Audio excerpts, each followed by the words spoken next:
ये चीन की प्रसिद्ध कहानी है। पुराने चाइना में एक व्यक्ति रहता था जो संन्यास्त हो जाना चाहता था, बस खो जाना चाहता था। एक दिन वह अपने गुरु के पास गया। गुरु के सामने सन्यासी होने की इच्छा जताई। गुरु ने कहा कि तू सच में सन्यासी हो जाना चाहता है या बस सन्यासी दिखना चाहता है। उस व्यक्ति ने कहा, जब सन्यासी ही होने आया हूँ तो दिखने का क्या करूँगा, मैं तो सन्यासी ही होना चाहता हूँ। तब गुरु ने कहा, ठीक है, यह अपनी एक आखिरी मुलाकात थी। अब तुम दोबारा मेरे पास मत आना। जब जरूरत होगी तब मैं तेरे पास खुद ही आ जाऊंगा। इस आश्रम में 500 सन्यासी है। उन 500 सन्यासियों के लिए तुम्हें चावल कुटने का काम करना है। ऐसा कहा जाता है कि वह सन्यासी अगले 12 वर्षों तक चौखट के पीछे एक अंधेरे से कमरे में बस चावल ही कुटता रहता था। 500 सन्यासी थे उस आश्रम में। वह सबके लिए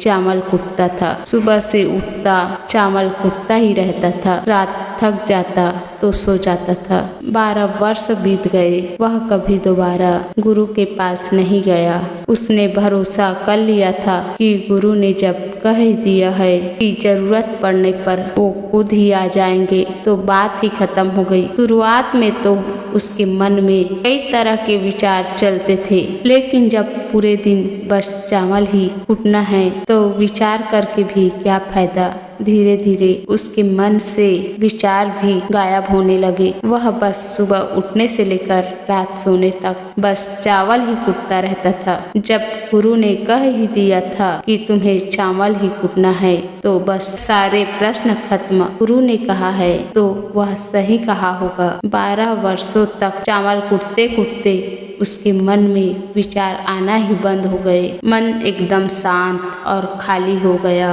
न कोई विचार, न कोई उलझन, न कोई अड़चन, सीधा सा काम। सुबह उठता चावल कुटता रहता, रात होती फिर से सो जाता। पिछले 12 वर्षों से यही उसकी दिनचर्या बन चुकी थी। विचार मुक्त होकर वह बस अपना काम करता रहता। 12 साल बीत जाने के बाद गुरु ने घोषणा की कि मेरे जाने का समय आ चुका है। जो भी व्यक्ति मेरा उत्तराधिकारी बनना चाहता हो वो आज रात मेरे कमरे के दीवार के बाहर 4 पंक्तियां लिख ले, जिसमें जीवन का सत्य उजागर हो, जिसमें उसका और उसका विचारों का सत्य उजागर हो। लेकिन ये विचार उसके खुद के होने चाहिए या उसका खुद का अनुभव होना चाहिए। यह सुन सभी शिष्य डर गए, क्योंकि गुरु को धोखा देना आसान न था। शास्त्र तो सभी शिष्यों ने पढ़ रखे थे, लेकिन उन सभी शिष्यों में से सबसे बड़ा विद्वान था। उसने साहस जुटाकर गुरु के कमरे के दीवार में उस रात 4 पंक्तियां लिख दी। उसने लिखा कि मन एक दर्पण की तरह है जिस पर धूल जम जाती है। धूल को साफ करे तो धर्म उपलब्ध हो जाता है। इस धूल को साफ कर दो तो सत्य अनुभव में आ जाता है। सुबह गुरु उठा, उसने देखा तो चिल्लाया, यह किस मूर्ख ने मेरे दीवार खराब कर दी, उसे पकड़कर मेरे पास लाओ। पर वो विद्वान तो लिखकर रात को ही भाग गया था। वह डरा हुआ था क्योंकि यह पंक्तियां उसकी नहीं थी। उसने एक बड़े शास्त्र से इन पंक्तियों को चुराया था। इसमें उसके खुद का अनुभव नहीं था। शब्द अच्छे तो थे लेकिन उनमें प्राण नहीं थे। वह जाते समय वहाँ अपने आश्रम के मित्रों से कह के गया था, अगर सुबह गुरु कहे वाह क्या बात कही है तो मुझे खबर कर देना, लेकिन गुरु पढ़कर क्रोधित हो जाए तो मेरा पता मत बताना। सारा आश्रम के लोग चिंतित हुए।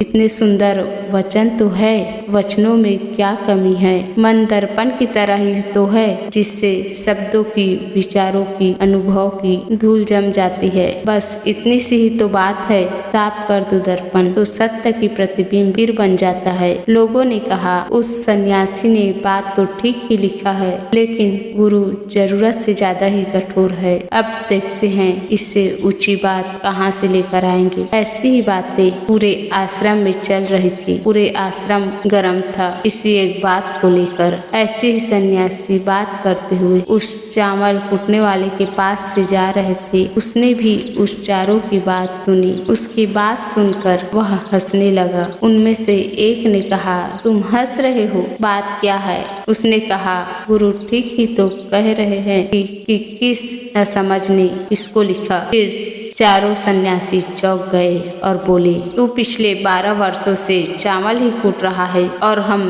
शास्त्रों पर सर पटक पटक के मर गए। अब तू ही बता क्या सही है क्या गलत। फिर उनमें से एक ने कहा, तो क्या तू लिख सकता है इससे बेहतर वचन? उसने कहा, पिछले 12 वर्षों से चावल कूटते कूटते लिखना तो मैं भूल ही गया हूँ, लेकिन मैं बोल सकता हूँ। लेकिन कोई लिख दे तो। लेकिन एक बात याद रहे, उत्तराधिकारी बनने की मेरी कोई इच्छा नहीं है। अगर इस लिखने की वजह से मुझे उत्तराधिकारी बनना पड़े तो मैं कान पकड़ लूंगा। मुझे लिखवाना भी नहीं है। फिर उन चारों ने कहा, अरे तू बोल, हम लिख देते हैं। उसने कहा, तो जाकर लिख दो। कैसा दर्पण कैसी धूल, ना कोई दर्पण ना कोई धूल। जो इसे जान लेता है धर्म को उपलब्ध होता है, सत्य को जान लेता है, सत्य को प्राप्त कर लेता है। आधी रात को गुरु उस चावल कुटने वाले के पास आए और कहा, अब तो यहाँ से भाग जा, वरना ये 500 शिष्य तुम्हें मार डालेंगे। ये मेरा चोंगा ले, तू मेरा उत्तराधिकारी बनना चाहे या न बनना चाहे, मुझे कुछ फर्क नहीं पड़ता। तू उत्तराधिकारी है, मैंने तुम्हें ही उत्तराधिकारी मान लिया। अब तू इस आश्रम से भाग जा, क्योंकि ये तुम्हें जीने नहीं देंगे। ये सब बर्दाश्त नहीं कर पाएंगे कि ये चावल कूटने वाला सत्य को उपलब्ध हो गया, आत्मज्ञान को जान गया और ये शास्त्रों पर सर पीटते रहेंगे। इसलिए तू यहाँ से चला जा। यह कहानी यही समाप्त होती है। विचार शून्यता के संदर्भ में एक बार गौतम बुद्ध ने भी अपने एक शिष्य से कहा था कि जिस दिन तुम्हारे दिमाग में विचार उठने बंद हो जाएंगे, उस दिन तुम सत्य का अनुभव करोगे।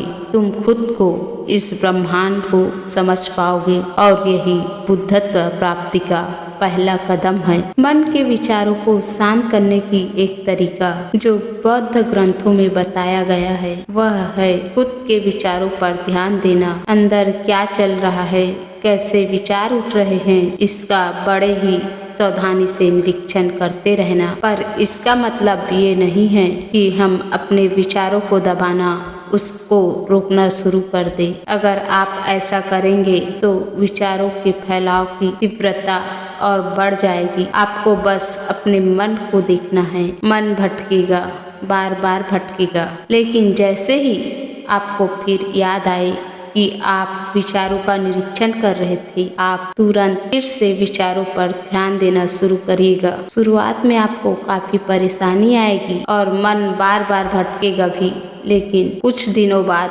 आप देखेंगे कि अब आप काफी लंबे समय तक अपने विचारों को ऑब्जर्व कर पा रहे हैं। हर तरह के अच्छे बुरे विचार मन में आ रहे हैं, जा रहे हैं, लेकिन आप विचारों के साथ कुछ छेड़खानी नहीं कर रहे हैं। धीरे धीरे आपके मन में विचारों के उठने की तीव्रता कम होती चली जाएगी और अगर आप इस प्रक्रिया में गहरे होते चले जाते हैं तो पाएंगे कि आपके मन में विचार उठने ही बंद हो गए हैं। अब आप बीते हुए कल और आने वाले समय की चिंता नहीं करते। तब आप वर्तमान में जीते हैं और अभी इस समय आपके सामने है। आप केवल उसी पर ही अपना ध्यान केंद्रित करें।